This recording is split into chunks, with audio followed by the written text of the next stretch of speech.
بسم اللہ الرحمن الرحیم۔ السلام علیکم دوستو، آج کی ویڈیو میں ہم تاریخ اسلام کے عظیم کمانڈر کا ذکر کریں گے کہ جس نے شہدائے کربلا کا چن چن کر بدلہ لیا اور اس نے یہ قسم کھائی اور اللہ تعالیٰ سے یہ دعا کی کہ اے اللہ مجھے اس وقت تک موت نہ دیجیے گا جب تک میں قاتلین حسین کا ایک ایک کر کے بدلہ نہیں لیتا اور اس زمین کو قاتلین حسین سے پاک نہیں کر لیتا۔ یہاں تک کہ اس امام حسین کو شہید کرنے کے بعد ان کا سر نیزے پر بلند کرنے والے ابن زیاد کا بھی سر کاٹ کر اسی طرح نیزے کے اوپر بلند کیا۔ تو دوستو ہم بات کرتے ہیں مختار ثقفی کی۔ مختار ثقفی کون تھا؟ مختار ثقفی بنو ثقیف جو کہ عرب کا ایک بہت مشہور قبیلہ ہے جو طائف کے اندر آباد تھا، اور طائف والوں نے غزوہ حنین کے بعد رسول اللہ صلی اللہ علیہ وسلم کے ہاتھ پر اسلام قبول کیا تھا، اور ان اسلام قبول کرنے والوں میں مختار ثقفی کے والد ابو عبید بھی شامل تھے، اور ابو عبید بڑے جلیل القدر صحابہ اکرام میں سے تھے اور رسول اللہ صلی اللہ علیہ وسلم کے ساتھ ان کی لائف کے اینڈ تک دین کی خدمت کے لیے سرگرم رہے۔ پھر اس کے بعد حضرت عمر رضی اللہ تعالیٰ عنہ کا جب زمانہ آیا تو حضرت عمر رضی اللہ تعالیٰ عنہ کے زمانے میں جنگ قادسیہ کے اندر مسلمانوں کی طرف سے لڑتے ہوئے شہید ہوئے۔ تو مختار ثقفی کی بات کی جائے تو تاریخ میں بہت بڑے بڑے کارنامے ان کے کریڈٹ کے اوپر موجود ہیں، لیکن ایک عجیب بات یہ ہے کہ مختار ثقفی کی شخصیت کو متنازع بنانے کی بھی تاریخ کے اندر کوشش کی گئی ہے، ان کی کریکٹر اسیسینیشن کی گئی ہے اور ان کے کردار کو، ان کی شخصیت کو داغدار بنا کر پیش کیا گیا ہے۔ اس کے بارے میں ہم آگے چل کر بات کریں گے۔ پہلے بات کرتے ہیں مختار ثقفی نے اہل بیت کی محبت کے حوالے سے کہ اہل بیت کے ساتھ ان کا کیا تعلق تھا۔ تو مختار ثقفی اہل بیت کے ساتھ بڑی شدید حد تک محبت و عشق رکھتے تھے، اور اسی عشق کی بنیاد کے اوپر آپ دیکھیے کہ امام حسین کے حق میں لوگوں کو اکٹھا کرنے کے نتیجے میں جب بصرہ کے اندر انہوں نے کمپین چلائی، اس بصرہ میں کمپین کے نتیجے میں انہیں زندان میں ڈال دیا گیا، اور بصرہ کا جو والی تھا اس نے ان کو پکڑ کر سر عام 100 کوڑے لگائے، لیکن پھر بھی اس کے بعد یہ باز نہیں آئے اہل بیت اعظام کی محبت سے۔ پھر اس کے بعد جب کوفہ میں مسلم بن عقیل کو امام حسین کی طرف سے اپنا نائب یا قاصد بنا کر بھیجا گیا، تو سب سے پہلے انسان جو مسلم بن عقیل کے ساتھ کھڑے ہو گئے وہ مختار ثقفی ہی تھے۔ مختار ثقفی نے نہ صرف ان کے ساتھ کھڑے ہوئے بلکہ مسلم بن عقیل کو اپنے گھر ٹھہرایا اور میزبانی کا شرف بھی حاصل کیا۔ اب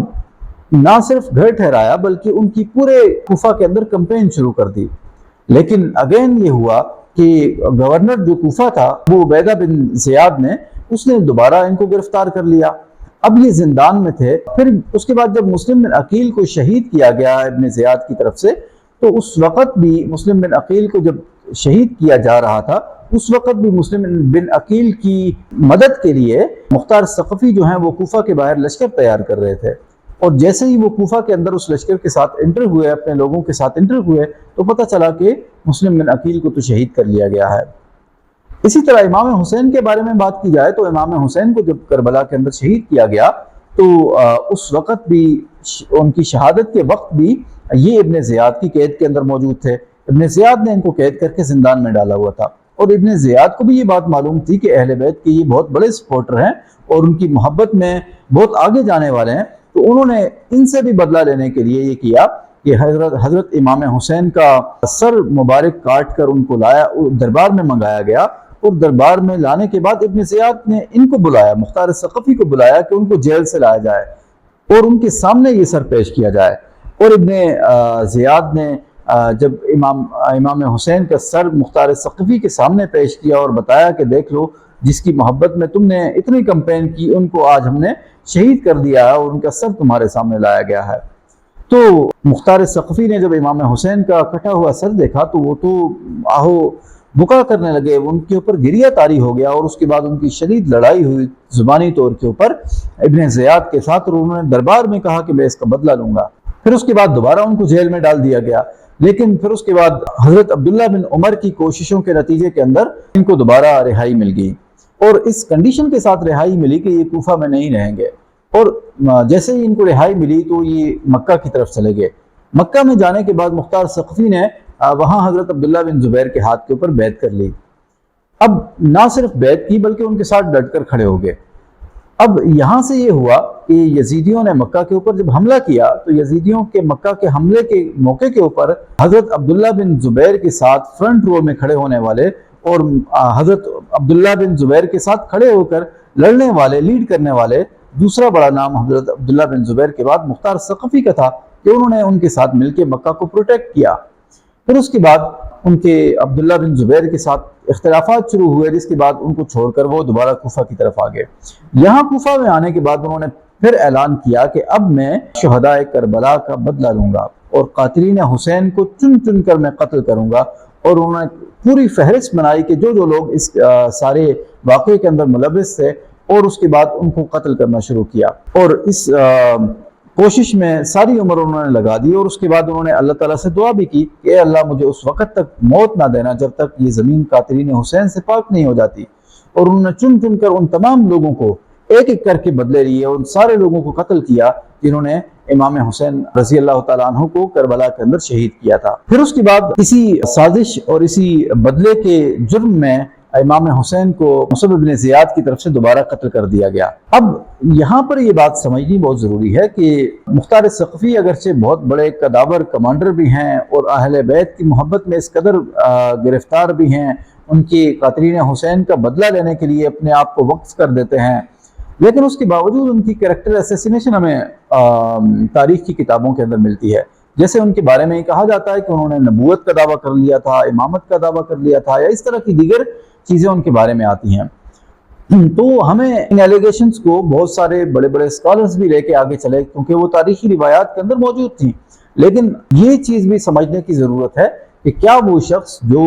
اہل بیت کی محبت میں اس قدر آگے ہو کہ وہ قاتلین حسین کا ایک ایک کر کے بدلہ لے، اور امام حسین چونکہ رسول اللہ صلی اللہ علیہ وسلم کے نواسے ہیں، کیا وہ ان کی محبت میں گرفتار ہونے والا، ان کے سامنے اپنے آپ کو سرنڈر کرنے والا، ان کے قاتلوں کا ایک ایک کر کے بدلہ لینے والا، وہ کبھی شخص نبوت کا دعویٰ کر سکتا ہے؟ ایسا پاسبل بھی ہے؟ وہ تو رسول اللہ صلی اللہ علیہ وسلم کے عشق میں اس قدر گرفتار ہے کہ ان کی اولاد کو پروٹیکٹ کرنے کے لیے اپنا سب کچھ داؤ پہ لگا بیٹھا ہے۔ تو کیا وہ شخص نبوت کا دعویٰ کر سکتا ہے؟ ایسا ظاہری طور پہ تو ممکن نظر نہیں آتا، اور اس بات کی ہمیں تاریخ سے بھی شہادت ملتی ہے، کیونکہ اس وقت کی جو بڑی بڑی ہستیاں ہیں، جیسے فار ایگزامپل محمد بن الحنفیہ ہیں جو حضرت علی کرم اللہ وجہہ کے بیٹے ہیں، اسی طرح امام زین العابدین ہیں، اسی طرح امام جعفر صادق ہیں، ان تمام لوگوں نے ان کے بارے میں بڑے اچھے کلمات کہے ہیں مختار ثقفی کے بارے میں۔ اگر یہ آدمی نبوت کا جھوٹا دعویٰ کرنے والا ہوتا یا اس نے کوئی ایسی حرکت کی ہوتی تو کیا اتنی بڑی ہستیاں ان کے بارے میں ایسے پازیٹیو سٹیٹمنٹ جو ہیں وہ جاری کرتی؟ اسی طرح ایک بہت بڑا نام حضرت عبداللہ بن عمر کا ہے۔ حضرت عبداللہ بن عمر جو بڑے جلیل القدر صحابی ہیں، اور وہ مختار ثقفی کی سپورٹ کے لیے ہر جگہ پر کھڑے ہو گئے، ایون کہ جیسے میں نے تھوڑی دیر پہلے ذکر کیا کہ کوفہ میں ان کو رہائی دلانے والے سب سے آگے بڑھ کر اس کے لیے جدوجہد اور کوشش کرنے والوں میں سب سے بڑا نام حضرت عبداللہ بن عمر کا ہے۔ انہوں نے ان کو رہائی دلوائی وہاں سے، اور اس کے بعد عبداللہ بن عمر چونکہ ان کے قریبی ریلیٹو بھی تھے، اور ان کے بارے میں یہ آتا ہے کہ مختار ثقفی کے پیچھے انہوں نے نمازیں پڑھی ہیں، تو کیا ایک جلیل القدر صحابی، وہ بھی حضرت عبداللہ بن عمر جیسا بڑا صحابی، کیا وہ ایک ایسے شخص کے پیچھے نماز پڑھ سکتا ہے جو نبوت کا دعویٰ کرتا ہے؟ تو یہ ساری چیزیں ہم جب دیکھتے ہیں تو ہمیں پتہ چلتا ہے کہ یہ وہ فالس ایلیگیشنز ہیں، اور یہ کریکٹر اسیسینیشن کی گئی ہے، اور ان کی شخصیت کو متنازع اور داغدار بنایا گیا ہے بنو امیہ کے بعد کے لوگوں کی طرف سے۔ اور اس کے پیچھے مین ریزن بھی یہی ہے کہ اس کے پیچھے یہی ہے کہ وہ اہل بیت کی محبت کے اندر اس قدر آگے چلے گئے کہ انہوں نے اپنے آپ کو وقف کر لیا، انہوں نے ان تمام لوگوں کا قتل کیا جنہوں نے امام حسین کو، ان کے خاندان کو شہید کیا تھا۔ تو اس کے نتیجے میں پھر ان کی شخصیت کو داغدار بنانے کے لیے یہ ساری ایفرٹس کی گئی۔ تو اس کے ساتھ ہی ہماری آج کی ویڈیو ختم ہوتی ہے۔ اگر آپ کو یہ ویڈیو پسند آئی ہو تو اپنے دوستوں سے ضرور شیئر کیجیے۔ والسلام۔